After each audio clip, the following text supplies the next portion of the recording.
Hi, so you're here with Calvin from Beathubz, and I've got a very special guest today. I particularly wanted to speak to SAYTEK due to the fact that he's gone over 1.5 million streams on his Facebook page, his personal page. Yeah, he's just doing some awesome stuff and some live shows. And he's signed to quite a major label and some very well-known people working around him. And he's been tipped as one of the real up-and-coming artists for the next few years. And yeah, I was very lucky enough to get him on and have a chat. So, Saytek, how are you doing? Are you all right? Yeah, I'm good, mate. As good as we can be in the middle of lockdown. Yeah, exactly. And I think yeah, I've got a lot of opinions myself, and the whole music industry has just probably never been turned so upside down as we're all aware. But actually, it's really cool that you've excelled through that. That obviously Beathubz is for the new way of people getting themselves out there, and what we're trying to do is help people. And I know that actually you've helped me a little bit as well. Over the past year when we've sort of met and talked a bit and done several different things. So do you want to just tell us just a bit about you, a little bit of kind of how you got to where you are, and yeah, and just, really, really intrigued about the well over 1 million streams that you've achieved in just not even a year. It's Yeah, since the first lockdown, I think you said, didn't you? yeah, exactly. Yeah. So yeah, basically I've just for the last since probably 15 years or something, I've focused on live. When I'm talking about live, I produce everything is produced live, and I perform it on hardware, and I use Ableton as well, but I use loads of hardware, Yeah. loads of improvisation, loads of jamming and stuff like that. And so I've just been really, really pushing that. And I didn't, I've been live streaming. I think, actually live streaming, and before live streaming, uploaded videos, before live streaming was even a thing on Facebook, uploaded videos really, really got my name out there.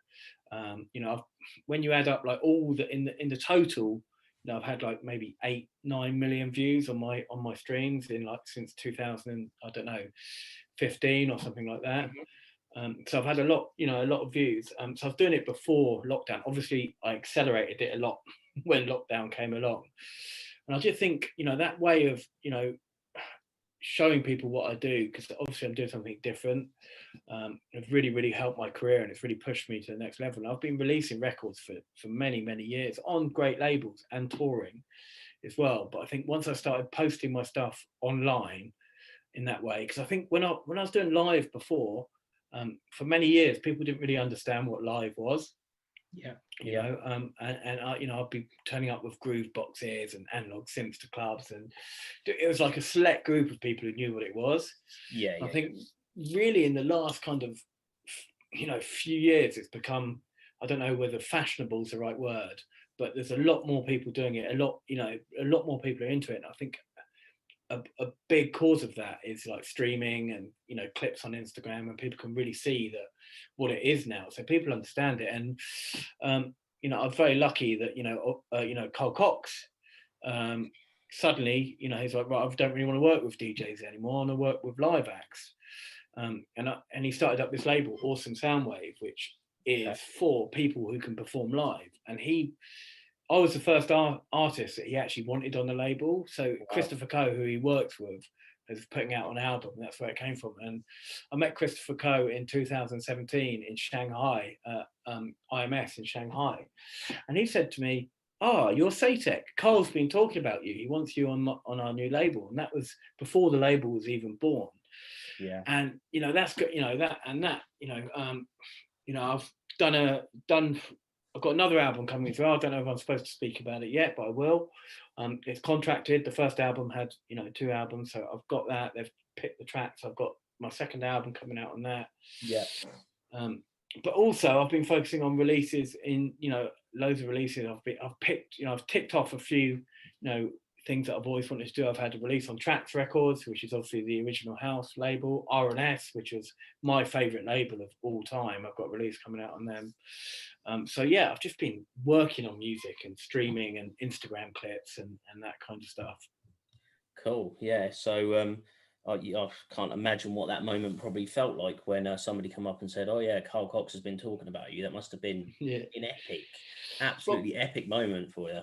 it was, and the reason that happened is because I self-released an album which was all live tracks. The year, Yeah. but it was 2016, the space closing year, and I sent my mate Mark, who I work with, who I run Cubism with, sent Carl the album, Okay. and Carl played most of the tracks off the album at Space, and there's 2 tracks off the album which he played nearly every set for a year. So that's how, and that album was called Machine Jams. I self-released it on Cubism. So it's an album of live tracks, all everything I release now is created live. I don't produce tracks in it. I mean, I still do remixes in the traditional way, but everything else, I just make a live set and I chop like tracks out of that and release them. Yeah, cool. Yeah, no. Obviously, anybody that's watching this, you really need to really have a look at some of these live sets to appreciate, kind of what's going on. And I know we were speaking towards the end of last year, and I think you managed to get like a gig in Germany in the summer, didn't you? Just managed to slip like one in, and I know that when early when I first sort of had a few conversations with you, there was it Ultra Festival in Miami, the big one that you So I was, go over to. That was like so the winter conference, wasn't it?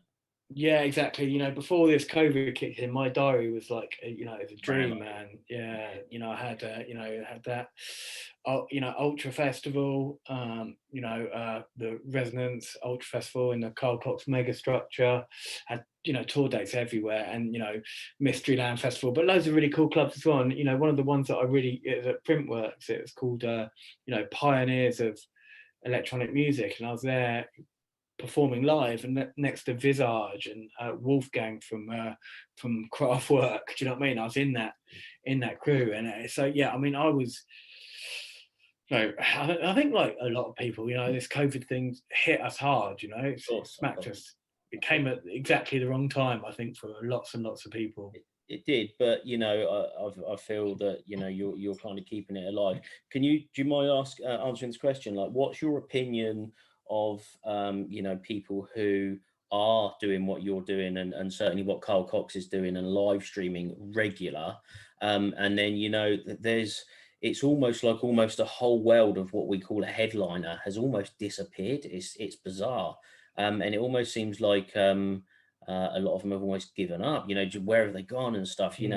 How important do you feel it is that the live streaming it's not only keeping you alive in terms of an artist, but it's you've got millions of new views, and the world is seeing you. It's like a worldwide audience. So do you feel that that's essential? I presume maybe you do. For me, it's essential. It's not the same as playing to a crowd, but it's the next best thing, and that's what we've got to do at the moment. Absolutely, yeah. And I think like you said, I think this is really going to separate the wheat from the chaff, because there's loads of those artists, and no disrespect and no naming names, but there's loads of them. They don't make their own records. They can hardly do anything beyond mixing a couple of tracks together or whatever. Yeah, cool. Yeah. So they have got nothing to show people when they're on. In lockdown, if they've got someone else making their records, and they're syncing all their tracks, and they're playing other people's music all the time, they've got nothing really original to show people, so they're a bit stuck, and that's why a lot of them have kind of fallen off. So people who've got mad skills, and people like myself who do live stuff, or people that produce their own records, can connect with people all the time, because they can show people the creative process. But if these people don't really have much of a creative process, then it's a struggle for them to keep connected to their crowds. Yeah, no, 100%. And we certainly have quite a few people who are sort of starting to stream with us, and they're just getting that. They understand. That they understand, and they're growing their little networks. And even myself, just through connecting through live streaming and speaking to people, I'm making new connections myself, preparing for when we go back to wherever that might be, in hopefully the near future, but we'll find out, right? So yeah, exactly. Yeah. So cool. So you know, what else are you working on? I know that you mentioned something about another album, and so maybe a little bit more info on that, if that's all right. So And that's done. yeah, You know, I can't really speak about it yet, but it is in the yeah, contract. But you know, it's been contracted. Like Kyle wanted another album of me. I sent him the tracks. He's picked the tracks, so it's happening. It's not so, you know, the contract's already signed because it's in the first contract, but we haven't got a date or anything for it. Obviously, I'm working with Trax Records now. R&S, that's a dream, you know, as well. So you know, first, you know, at first, you know, let's say the first 2 lockdowns, in that period, I made like a couple of hours of new live sets yeah, and 25 tracks. All of them are signed now. I've got vinyl releases and stuff. awesome. I'm now working on you know, a whole new bunch of live material you know, at the moment I'm just building it up, and that's how I work. I work on lots of different ideas, and then I bring them together in a set a little bit later on, and just posting that stuff on Instagram. It's kind of, it's a bit of a internal battle for me, honestly, like, because you know, there's, like you said, I had one gig in you know, one social distance gig in Germany when there was hardly any cases. You know, everyone was trying to get back on their feet. You know, you know, it was the summer, like you said. I had one in Liverpool as well. But to kind of almost put that music to bed, and you know, I can play. You know, it's kind of, I'm beginning to get to the point where that music that I made then, it never got played to crowds, and you know, and that's Yeah, what I yeah. do, and I'm kind of like, I'm getting a bit bored of it now.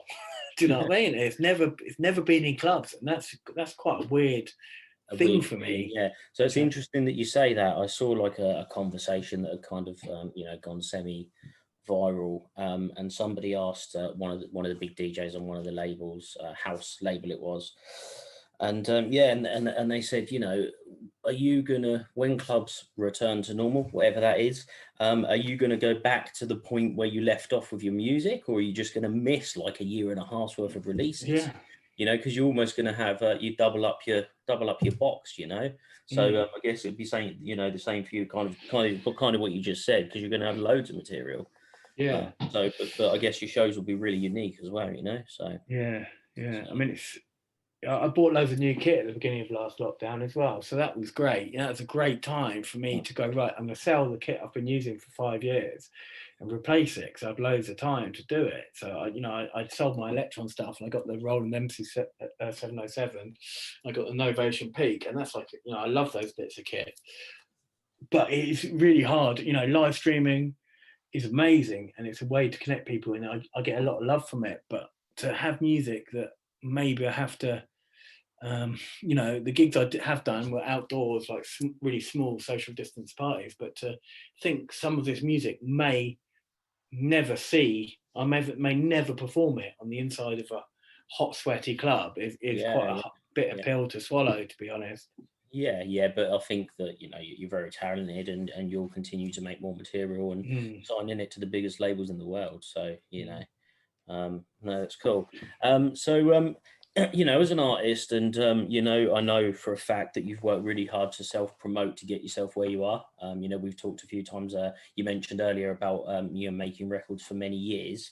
You know, so as an artist that's pushing yourself, you know, publicly, what would, if I could, well, not if I could, if I took away all the social platforms apart from one, which one would you keep? Oh, that's such a hard decision. Like, Yeah, yeah. I mean, So which one do you feel that you have more followers on as we just sit here today? well, I think it's, you know, for me, 100% honest, I think it's split between Facebook and Instagram, and it's Okay.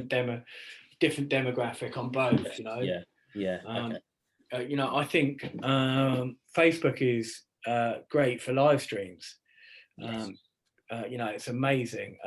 You know, like you said, we were talking about earlier, it's great for me. It's not so great for a lot of DJs, but as Of a, course. And yeah, this is conversations I have every day with, you know, with Beathubz, and it's yeah, you know, people come over, and you know, we have to make people understand about music licensing and PRS and PPL, and you know, the yeah, way of doing it. But the reason that you're in the position, so just before we started this, I asked, you know, have you had your page white labeled by big labels, effectively on Facebook?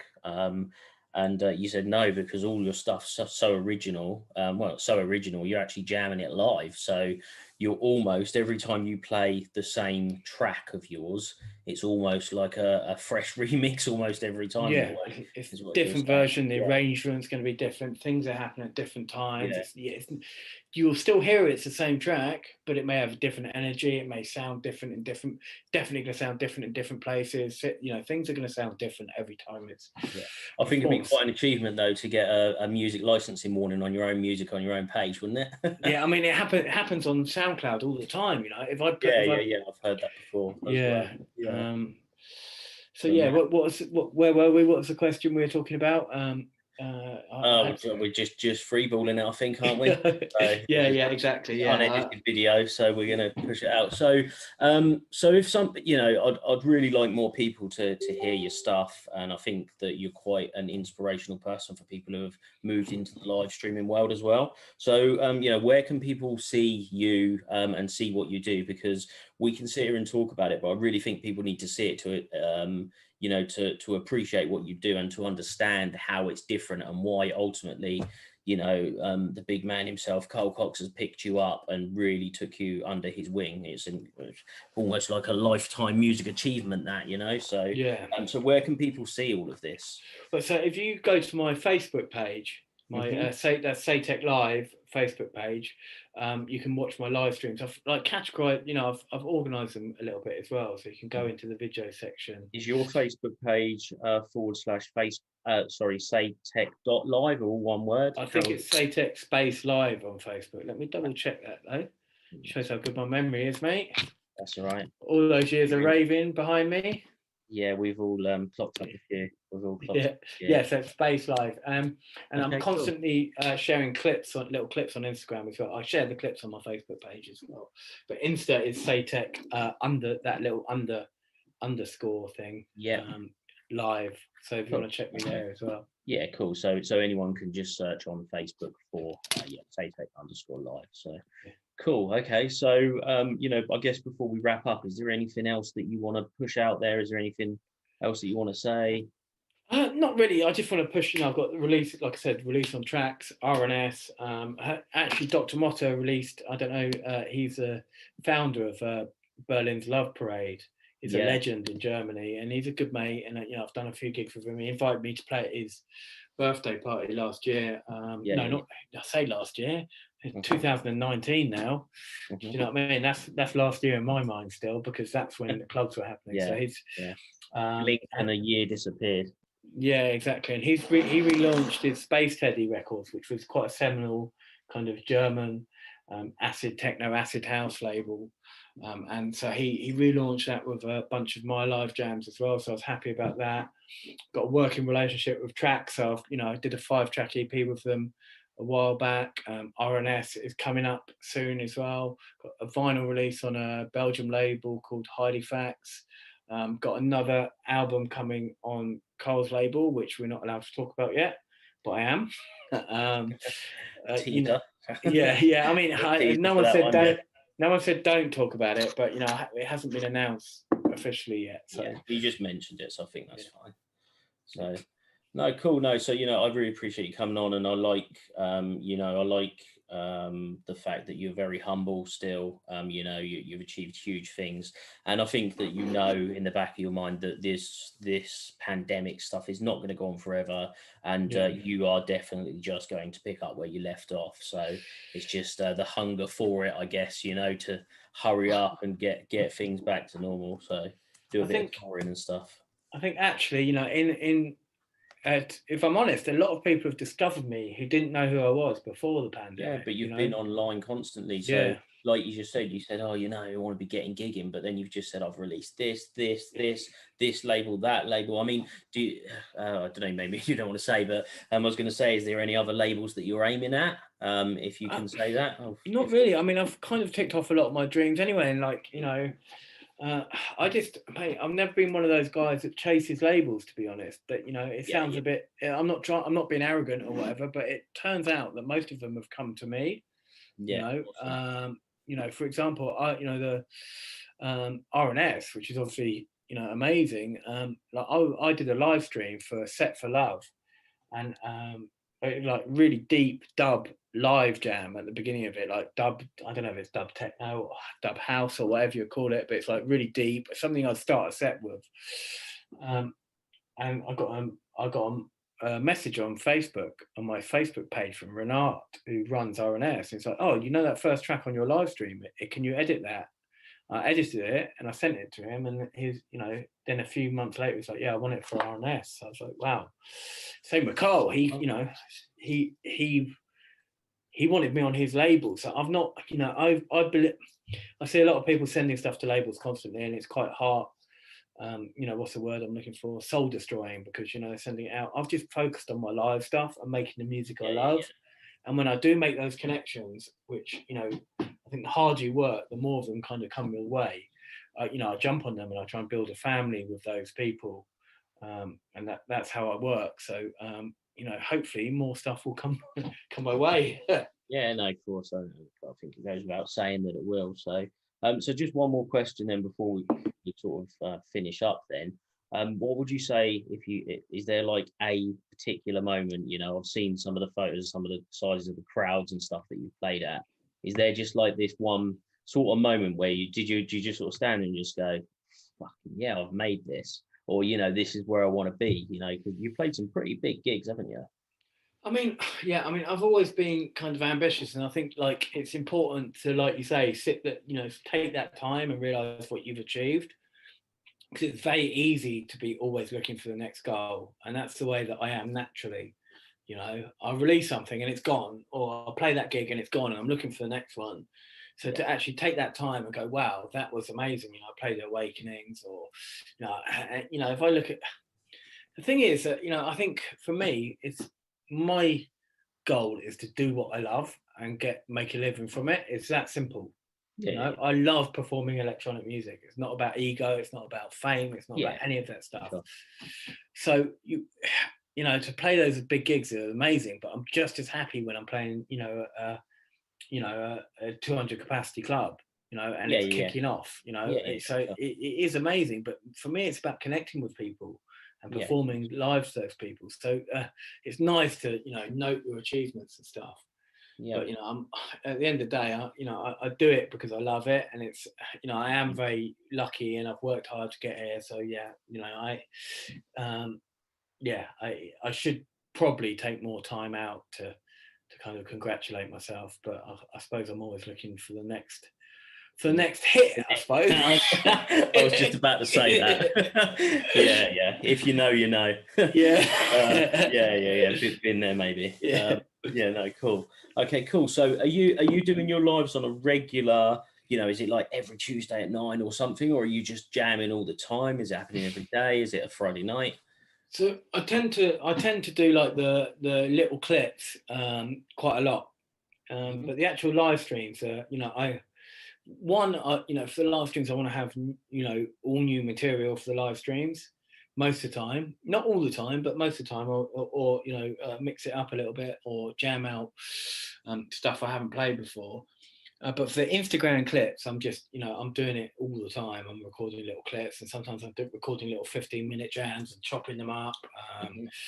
But yeah, the live streams are a little bit more, you know, planned out, and quite often it's quite spontaneous, I think. Quite sometimes people ask me, like, you know, Awesome Soundwave, I've done 2 for them, or people come to me and ask me to do a stream for them. Other times I'm like, right, I'm working on loads of new material. I think I've got enough. Let's jam it out on a stream and see how it goes, you know. Yeah, cool. No, and that's what I love about it. It is live. Yeah. So cool. Okay. No, awesome. Yeah, I really appreciate your time. I know you're a busy man with your music and stuff, and always making the next big thing, as you said. So yeah, so everybody, this is SAYTEK, and thank you for coming on. Wicked. Been a pleasure, mate, and it's always good to chat, man. Yeah. Thank you very much. And hopefully, in the not too distant future, we'll do that gig together, mate. Yeah, man. Yeah, we're there.